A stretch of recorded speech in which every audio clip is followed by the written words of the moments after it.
Hello and welcome to Mrs. Story's 8th grade accelerated and physical science classroom. If you want to come in, I'll give you the grand tour. We're located in Chile, South Dakota. And so this is our classroom here, and I'll slow down and show you some of the highlights. When I arrived, the only thing in the classroom were the whiteboards and the desks and the furniture that you see located in here, plus a stapler and some Little Caesars napkins. And so everything else that you see in this room I've brought in, and I've gotten either through grants or through trainings or through my own money, which my husband loves. Don't pay too much attention to my desk. It is a train wreck like any other teacher's. As you know, our work is never done. You can see that each student has a desk. I fit 30 students in here at a time. And then in the back there is a little bit of storage on the bottom.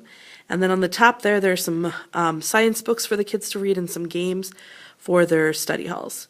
I have a filing cabinet in the back, and then we do have a Chromebook cart, and we have a 1-to-1 ratio at our school where each kid has access to their own Chromebook during the day. If we come back over here, as you can see, we have these whiteboards, and then there is a little bit more storage for additional supplies that I've bought. And then, if you look in here, we do have a little teeny-weeny closet for a little bit more storage for supplies, and then for our evacuation kits. And if I come back around, here you go, a little more whiteboard, and then we have our smartboard and my computer, and that's it.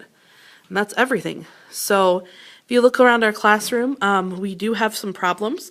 We have a couple outlets. We have about 4 outlets, and unfortunately when you're using electric equipment like scales, they're really difficult to work with because there's just a line and we don't have extra desks for the kids to put the scales on, and so they put them on the floor and they're lined up to weigh things on the floor, and that doesn't really turn out the way we want it to.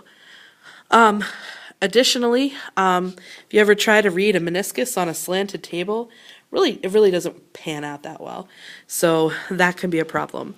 Another problem that we have is that when students are working on projects, they really don't have the space to work. 2 tabletops pushed together can be helpful, but it's not quite ideal for what I want them to be doing with inquiry-based learning.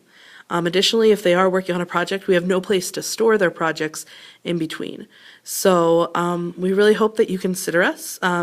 We hope that you give our lovely classroom a chance at winning the lab makeover, because I can tell you, I have about 100 kids who would really love to come to school and see a space that looked like an area where you can really do some science.